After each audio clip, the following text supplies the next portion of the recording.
Hello everyone, DM Johnny here from Dungeons & Dice, and today we're going to go over 10 uncommon magic items that will not break your game and is great for low-level players.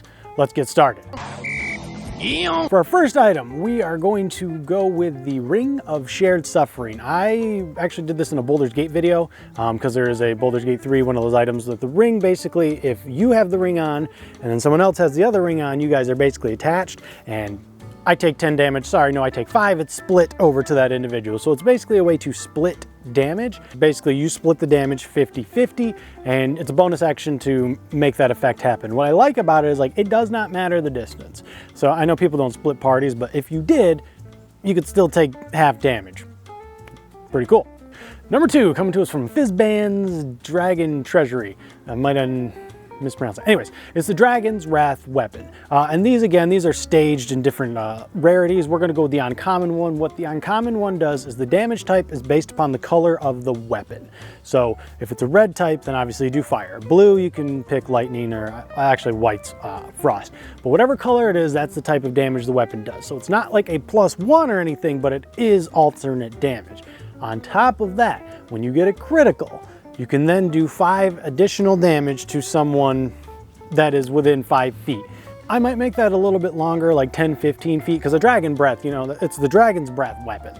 So I would just maybe a little bit longer. It's only 5 damage, so it's not that much, but it is a cool little extra crit effect, because then you can be like, oh, okay, well, that guy's almost dead, and then suddenly you get 2 kills. Boom. Number 3 comes to us from Waterdeep Dragon Heist, and this is the paper bird. Basically, you can put up to 50 words on this piece of paper. It'll change into an origami bird, and it will fly to the target, assuming that they are on the same plane of existence. Does not have a ton of HP, so if anybody knows you're doing this, they can just basically take it down without any trouble. And lands within sort of like 5 feet of the intended recipient, and then basically folds itself into a piece of paper, and then they can open up the paper and check it out and then burn it or whatever. I think it's like a D6 + 3. You can just say there's however many you want. There's 4 in there. It's up to you.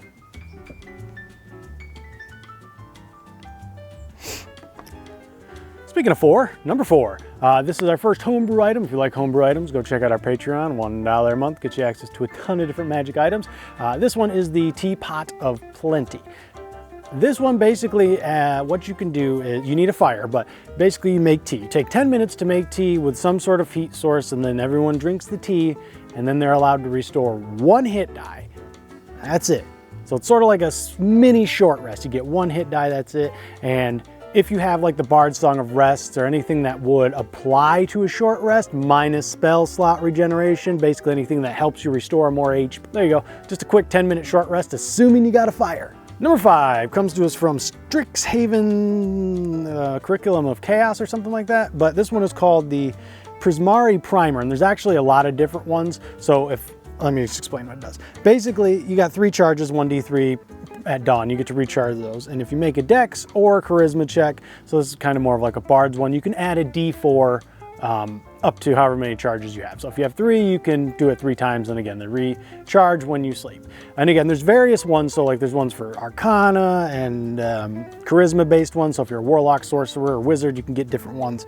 The big thing about it, my dog here, hi, you. The big thing is about it, the one that I'm talking about, the Prismari Primer, is specifically for Sorcerer and Bard, but there are ones, like I said, Druid, Wizard, and all that.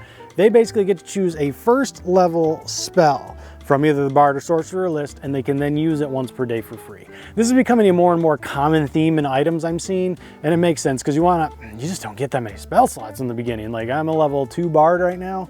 Remember, I just became level 3, and at level 3 you've got like 6 spell slots to fool around with, so that's fine. But level 1 and 2, not a ton of spells going on. So yeah, a little bit of extra free magic is always good. Number 6 is Hugh. This is a classic. This was actually one of the first magical items I saw, because the first campaign I ran was the original Phandelver. Mine's a Phandelver, and Hugh is in that one, protected by Venom Fang. Anyways, Hugh, this one's actually from the new Phandelver one, but that's because it's been adjusted.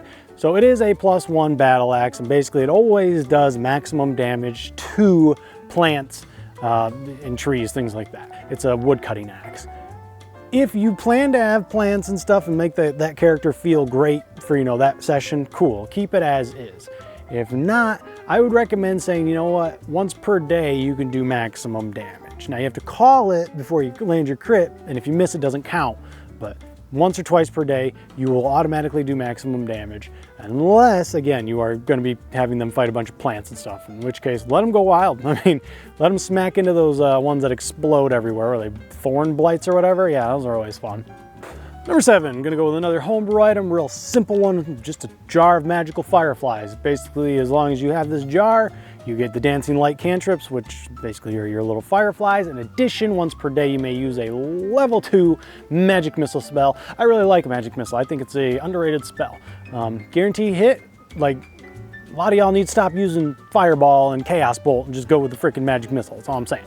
Anyways, yeah, that's all it is. And it restores at dawn, and you have a light source.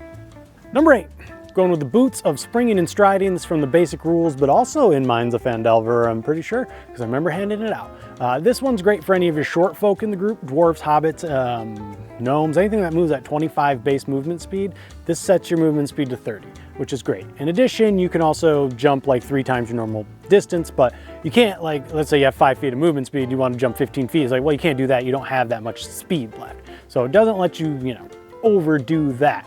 You also most people don't use encumbrance anymore, but you don't lose speed to that, nor do you lose speed to heavy armor. But I don't think you lose speed to heavy armor unless there's specific examples. I'm not entirely sure. I know in Pathfinder and Starfinder you do, but not D&D. Maybe it's better to say like, well, no, I don't want you to lose your, yeah, I mean, I guess, yeah, you don't lose your speed.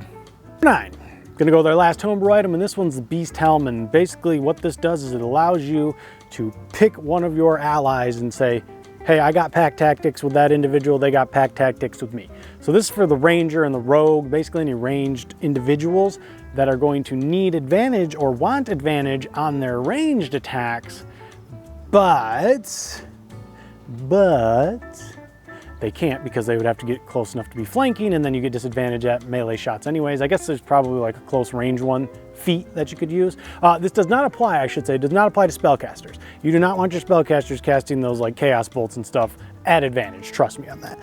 But yeah, it's gonna be great for, like I said, your rangers and your rogues, maybe even a ranged monk or a ranged blood hunter. And for number 10, to wrap this list up, we're gonna go with the classic, and that is Mythril Armor. I am big at giving my people that cannot sneak well something to remove that disadvantage if they're the only person that has it. Like, you'll already get past without a trace and things like that, but it really sucks when the entire group's sneaking really well and suddenly the fighter rolls a freaking -2 or -1 or whatever because they're at disadvantage, and everyone's just like, okay, and then the DM's just gotta be like, okay, stop, let me figure out what's going on here, and then we roll initiative and everything goes on. Mithril's great. You can make it a +1. It's also, I believe, qualifies as magical, so like rust monsters and jelly cubes, things that would basically melt your armor, it wouldn't do that. So, you know, if you really want to give someone some Mythril Armor, you could put it in a gelatinous cube and tell them that they have to dig it out. There you go. There are 10 uncommon magical items that will not break your game. Great for low-level players. If you liked what you saw and got what you needed, go check out our Patreon. $1 a month gets you access to all sorts of magical items, and then we have a bunch of modules over there, non-combat pets, additional spells, random events, all that business. And if you are a $5 patron, you're already up on the board. I do appreciate you. Thank you for sticking around this long. And if you liked what you saw and got what you needed, like, comment, subscribe. See you guys in the next video. Later, Gators.